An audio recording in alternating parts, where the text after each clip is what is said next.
So down here at the bottom left-hand corner of Antigua Shipyard, we have our blue Protoss player from Team Liquid. That is HerO. And his opponent in the upper right-hand corner from the team is Zenex. Our red Zerg player, it is Life, and they are using the correct version of the map, so no gold minerals to worry about. Cross spawns are forced. Awesome.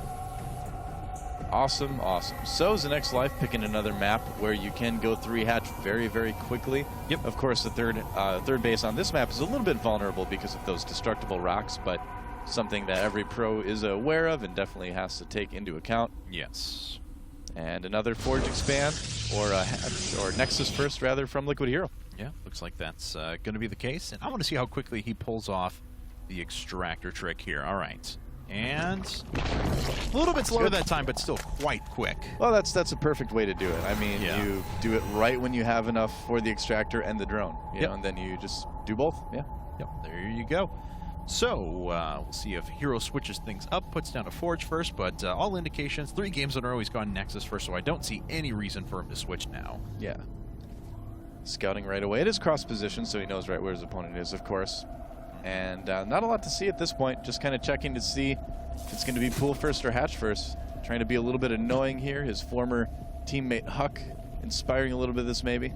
That's true, and you know what? It's kind of funny to see him do this that way as well. He was on the drone side of the mineral, so a little bit riskier there, but he is able to get away, and he knows it's going to be a hatch first, or at least that's what his opponent was showing. But now Zenex Life has built up a ton of resources. Oh, look at that! He sent the drone around the outside to dodge the probe. Oh, nice! Very tricky little move by Zenex Life there, and the probe's like, "Hey, wait a second! Aw, man!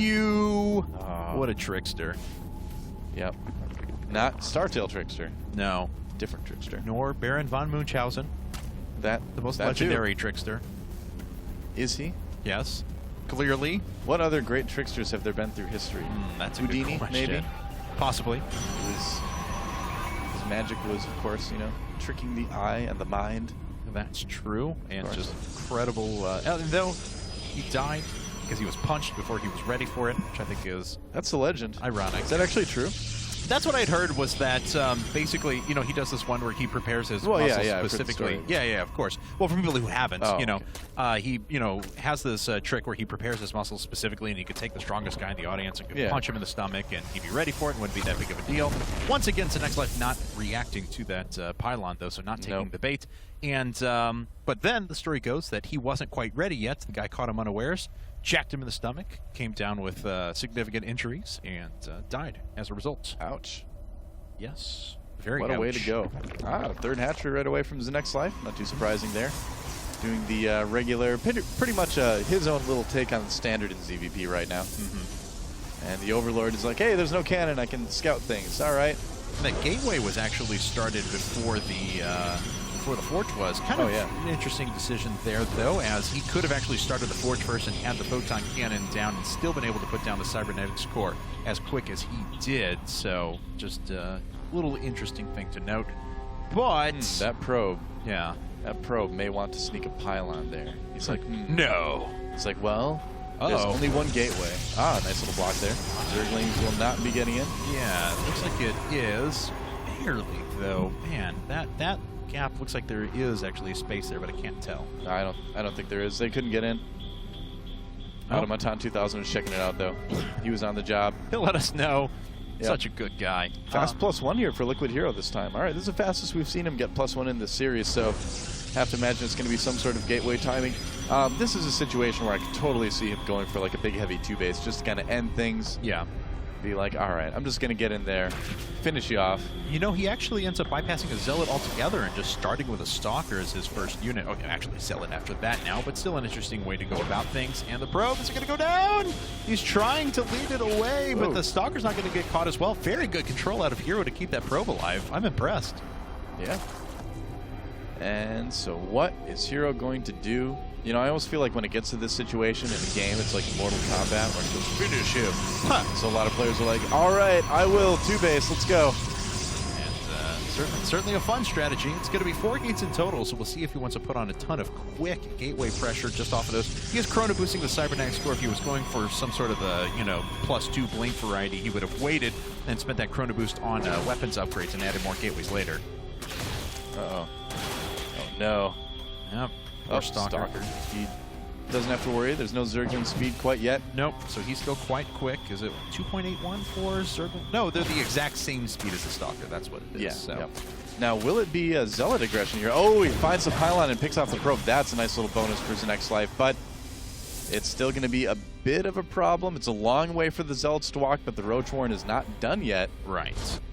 And that is a significant problem. +1 weapons is finished, though, so HerO going to be able to go through units pretty quickly if he ever decides to engage. Yep, that's it. Zenek's life just decided to go after the pylon right now. Is going to be able to get it in time. Looks like just barely. There it goes. The Zerglings are going to die, but he certainly delays his attack for quite a while. And HerO actually making a robotics facility, and expanding to his third. Immediately throwing down that robo and expanding. After losing that pylon, there was just no way that this push was going to work. So now he's going to try to get a little scouting done himself, but going for that third base. And macro hatch on the way for life. So it's going to move into a pretty beefy mid game here now. He might go Roach heavy, but we'll see. He hasn't really started any of his upgrades. 2 Evo chambers. Okay, so that makes me wonder. All right, what is he going to do? He's getting Burrow, so it probably will be more Roach heavy than in that case. Wonder. What's in a Wonder Ball? What is in a Wonder Ball? I don't know. Death, famine. That's why we wonder, I guess. Plague. Probably not famine, I don't think. It'd be quite a it's made of chocolate, so yes. Not a lot of debatably, but food hardship involved there. All right, so let's see. As the rest of these Zerglings are trapped, they're going to get picked off here in just a second. Just trying to be as annoying as possible. Some probes are going to transfer over in just a bit, though, as that Nexus is vast majority of the way done. Oh, wow. 1 Zergling, the lone survivor. Lucky Zergling, man. Back on Zenek's life side of things, though, 7 more Roaches being added, Roach speed, Burrow being thrown up all at the same time, not utilizing those Evo chambers quite yet for any of the traditional weapons or carapace upgrades. Yeah, looks like HerO wants to push anyway. Time that out with +1/+1. And, Zergling's catching things a little off guard. This is really big for Zenek's life to be able to kill these sentries. Oh, wow. All right. That is bad for Liquid HerO. That is... He's in a bit of trouble now. Certainly horrible. He does have a War Prism up, and he's got a couple of Photon Cannons defending his third, but he's going to need to rally in a ton of units very, very soon. He does have an Immortal being added now. The Robotics Bay is just finishing up, so he'll be able to move into Colossus production after that, but it's still a very, very tough situation for him for a while. Oh, Zenek's life, he has to be so careful. Here is where he kind of falls short, I think, every game. This is a point in time where we see him get a little bit overly aggressive. This is a small force to attack with. Now the reinforcements are starting to come in a little bit better, but this is a part of the game where we usually see him make some mistakes. Oh, and he's going to be able to break his way into the natural. We'll see if a sentry can get down and put down a force shield. He does. 1 sentry has fallen, though. HerO with some pretty good micro to keep those units alive for as long as possible. Roach is going around the back of the natural, trying to pick off as many probes as they can. They've already gone through quite a few, but the reinforcements are actually stunted for a little while here. We'll see if HerO can deal with it. They're just going to run right into the third. There's 4 photon cannons up there with a few sentries being brought in. Yeah, 1-1 gateway units with 4 cannons. Shouldn't be a problem at all. He has lost quite a few probes at the natural, but chrono boosting those out should equalize the worker count very quickly again here. HerO is way behind on supply, but he is. He's just set up such a defendable position here that I think Life is going to have a hard time breaking it, but knowing Life, playing like Life does, he's probably going to try anyway. And looks like he pushes forward with a few units, just trying to get himself a couple of Zealot kills, things like that. Takes a little damage on his Roaches, not too bad though. The rest of the Roaches got cleaned up inside of the natural. Honestly, the worker count not that different for our 2 players, so it's mostly a 50 supply deficit just in terms of army supply. But once again, as you mentioned, HerO setting up such a nice defensive position. Yep. And Zenek's life going for it again. This is what he does every game. He's like, all right, I have a July switch in my head too. It's been flipped. But it just doesn't seem to work quite as well for Life, unfortunately. No. It's working out for July this season, though. He just made round 16 Code S. So. Yeah. Oh, might try to break up these rocks here. Not going to work out that well for him. 2 more Photon Cannons being added as more Roaches are going down. So a 60 supply advantage right now. 20 more links being brought up. Tunneling Claws being researched now so those Roaches can move underground. And we do, in fact, have a Spire being thrown in as well. And the Colossus production has started for HerO. I know. Let's see here. Just got his first one about ready to pop up. Oh, a bit of a flank being set up here for Life. Oh, but he's not bringing the units in from the other side. A big delay here. Yeah. Looks like he might be able to clean up these units, though. And nice Immortal Micro there. I was waiting for it to start, and he's going to need to do pretty well to beat this. Yeah, he does. Uh-oh. A lot of cannons there. That helps. Actually kind of picked up the wrong... Oh! Wow. Picks up the last one just at the right time. Drops down the uninjured one in front, so he continues to kill quite a few roaches. Man. He's actually moved the supply down to a 50 supply advantage, so it is getting a little bit closer every attack. Oh, StarCraft Master level infinity here for Liquid HerO. Pretty good. He has to pull those Immortals back, though, just barely keeping them alive again. Oh, they have so many kills for them now. He's really got to watch out for the Colossus. The Colossus about ready to get picked off. There it goes. Couldn't save it in time, but a lot of roaches did go down to make that happen. Man, and the aggression just keeps coming from Zenek's life. HerO just barely holding on right now. And Zenek's life has to run away. He can't get anything done with those Zerglings. There's still 66 probes up for HerO, so his economy is still fine. Yeah, wow. HerO, you know, I mean, this is what's happened. What, is this like the third game in a row now? Zenek's life just really tried to kill him at about this time of the game, and it just hasn't worked out. He's slowly building up a Corruptor count and kind of slowly moving towards that hive tech, but he's still on 3 bases. He needs to start taking more bases. This obviously is just not working. There's 41 kills, 42 kills between the Immortals now. His micro has been so good with those, picking them up once again. Oh, man. HerO, this is legendary. Unbelievable play by HerO. Look at that. These Immortals are living up to their name for the first time in StarCraft 2 history. 47 kills now as Zenek's life continues to run and still saving those Immortals, keeping those at the back. HerO, you are so good. Oh, and he gets one finally, but man. All right. Man. More units being brought in now, but just with the photon cannons there, the double Colossi, this is just too much. Watch out, Colossi once got to get to the high ground, gets picked off. That didn't end up working out all that well. But, you know, HerO, he's still got a great defensive position. He's sitting on 50 workers. He's got his lone Warp Prism sitting here. Obviously, oh, look at the force fields. Yes, they do. More units being warped in. It looks like HerO now wants to allow a few more units in each time so we can kill more.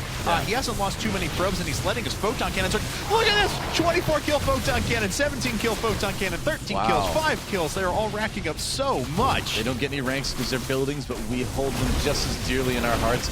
And HerO knows that all he needs to do is survive here. He's building up his Colossus count behind all this. Once he runs Zenek's life out of minerals, he will be able to come back and push here. I am absolutely stunned that Zenek's life has not tried to take a 4th base with doing this. A huge mistake here. Oh, Liquid HerO getting a little bit far down the ramp, but he's got enough. Nice micro with the Warp Prism again. Oh, he gets the Warp Prism before the Colossus comes out. And he kept the Immortal alive just at the very last instant. A 45 kill Immortal now. Oh my God. Jeez. Wow.